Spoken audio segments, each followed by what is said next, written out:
A motion to receive the information? Receipt of all the delegations. All in favor of receipt? Motion on the rectification? Your Worship, could I correct an error, please? Yes. Mr. Lander was provided pictures that are dated, it appears, the 19th. The pictures that Council has are dated the 12th, and we've just provided them to Mr. Lander. Okay.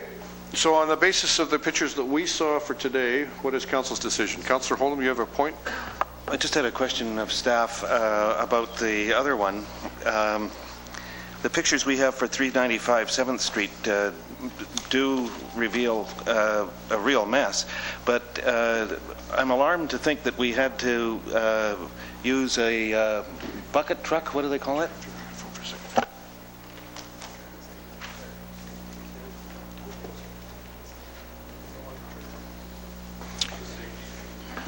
Okay, so I'll ask a more general question. Thank you. If someone takes some pains to conceal what it is that they're working on or want to keep, even if it is a mess, such as in a garage or behind a high fence or something, does that normally remedy the issue? Are we less interested in something that has been screened effectively? Your Worship, in this, I should clarify something about the property maintenance bylaw, because some other delegations have used, and in fact there is a disagreement with Mr. Lander on what constitutes unsightly.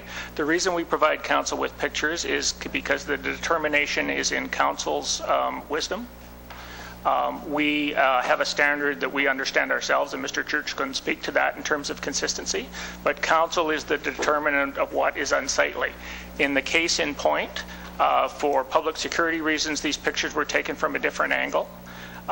The telling issue from my point of view, and the way I would respond to your question, Councillor Holdham, is we have multiple complaints on this property over multiple years, and that's really what we're responding to. We're identifying for Council by photograph what is on site on the property. The fact is that the community standard in the neighborhood, certainly the neighborhood, does not feel that this participant is meeting the community standard. Before we have any motions, I think this woman would like to say something. Which property do you want to deal with, ma'am? I would like to deal with 395 7th, the one you're discussing. I live at 396 7th. Just for the record, could you give us your name? Mary Jo Arnold. Yep. I've lived at that address for 3.5 years. It's directly across from Corey's property, and I have never seen this until these pictures tonight. I have not had a complaint about Corey's property. Corey did have a complaint last year, and we had Mr. Davidson and you. I'm sorry, I forget your name. But they came to our house. We had a delegation of neighbors, all of whom were willing to support Corey in helping him to clean up his yard, and he has done some cleanup since last year.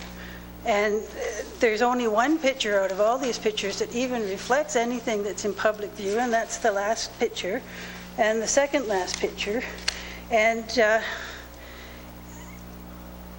really, it didn't stop me. It was a lot worse than this when I bought the house. It didn't stop me from buying the house.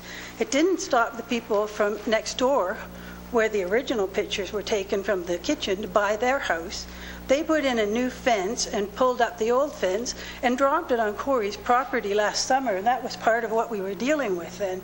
So I think when we had these people over from bylaw, they spoke to us as neighbors and said that what Corey needed to do was tarp things that were in public view, and if they're not in public view, they are not an issue, and a bucket truck is not public view in my, what I can see from my house, I don't have a problem with.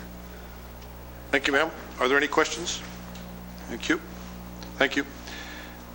Motion.